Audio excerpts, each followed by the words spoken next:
நள தமயந்தி 4ஆம் பகுதி. அரசாட்சி அருளாட்சியாக இருந்தால் எந்த நாட்டிலும் இது சாத்தியம். கோழியை பார்த்ததும் காலையில் விழிக்க வேண்டும் என்ற உணர்வு வரும். குருவியை பார்த்தால் காலையிலேயே உழைக்க வேண்டும் என்ற எண்ணம் உருவாகும். இப்படியாக மனிதர்கள் இயற்கையை பார்த்து இந்த காலத்தில் கற்றுக்கொள்ள வேண்டியுள்ளது. ஆனால் மாறுபட்ட குணமே இல்லாத நிடத நாட்டின் மக்கள் கொண்ட ஒற்றுமையை பார்த்து பருந்தும் கிளியும் கூட ஒற்றுமையாக இருந்தது. மனிதனின் வாழ்வை பார்த்து இயற்கை அங்கே பாடம் கற்றது. எவ்வளவு உயர்ந்த நிலை பாருங்கள். ஒரு நாள் நந்தவனத்திற்கு மலர் பறிக்க தன் தேரில் சென்றான். தேர் எழுப்பிய புழுதியை அவனை பார்த்து கொண்டிருந்த பெண்களின் தலையில் சூடிய பூக்கள் இருந்து வழிந்த தேன் நனைத்து அடக்கியது. நந்தவனத்தை அவன் அடைந்ததும் அங்கிருந்த தடாகத்தில் இதுவரை அவன் பார்த்திராத அன்னப்பறவையை அவன் கண்டான். அதன் மாசு மறுவற்ற வெண்மை நிறம் அங்கு நின்ற பச்சை செடிகளில் பிரதிபலித்தது. தோட்டமே வெண்மையானது போன்ற ஒரு தோற்றம் ஏற்பட்டது. அதன் கால்கள் சிவப்பாக இருந்தன. அதன் பிரதிபலிப்பில் தடாகத்து நீரும் சிவப்பாக மாறியது போல் தோற்றம் கொண்டது. அந்த அழகை ரசித்த நளன் அந்த அன்னத்தை பிடிக்க ஆசை கொண்டான்.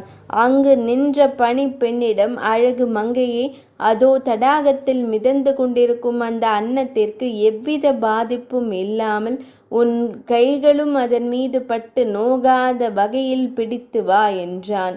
பறவையை பிடிக்க ஆசை. அவனே கூட அதை எட்டி பிடித்து விடுவான். அன்னத்தின் இறக்கையை பிடித்து இழுத்தால் அவன் கையில் சிக்கிவிடாதா என்ன? ஆனால் அது தன் கைப்பட்டு நொந்து போவதை விரும்பாமல் ஒரு பெண்ணின் மென்மையான கையால் தூக்கி வரச் சொல்கிறான். இது நளனின் கருணையை வெளிப்படுத்துகிறது. அவனது இரக்க சுபாவத்தை கண்ட அன்னம் அவனிடம் தஞ்சம் புக எண்ணியது. கரையோரமாக மிதந்து வந்தது.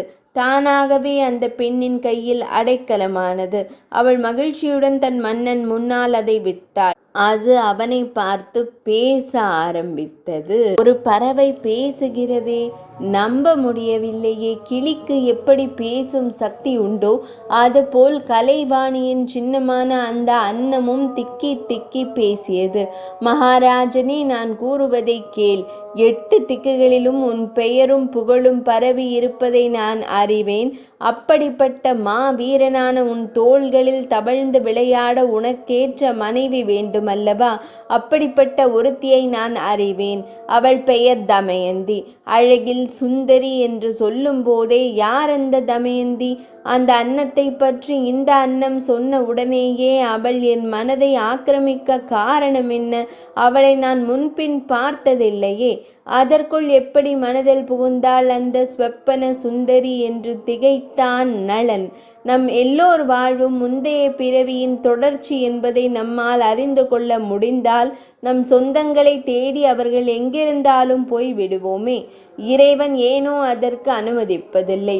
நளன் முற்பிறவியில் வேடனாகவும் தமயந்தி அவன் மனைவியாகவும் அந்த அன்னம் தங்களை தேடி வந்த முனிவர் என்பதையும் அவன் அறிய மாட்டானே. அன்னம் தன் பேச்சை தொடர்ந்தது. நளனே, உன் முகத்தை பார்த்தாலே நான் சொல்லும் பேரழகி உன் மனதிற்குள் புகுந்துவிட்டாள் என்று தெரிகிறது. அவள் விதர்ப்ப தேசத்து இளவரசி.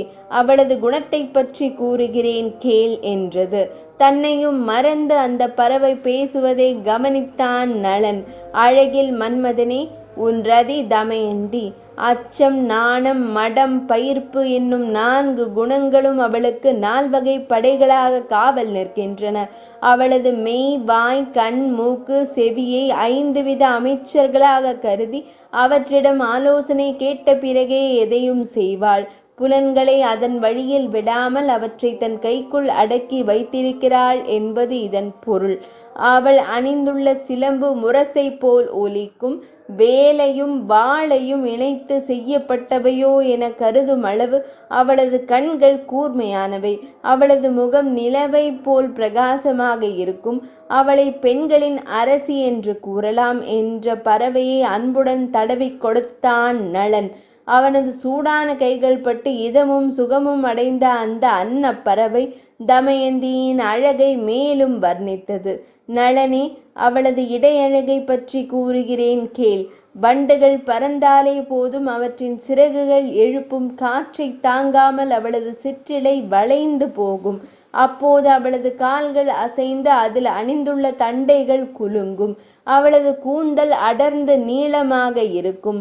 மன்மதன் காதல் கணை தொடுக்க வேண்டுமானால் அவளது பிறை போன்ற நெற்றி தான் தன் மலர் அன்பை கூர்மை செய்து கொள்வதாக ஊருக்குள் ஒரு பேச்சு.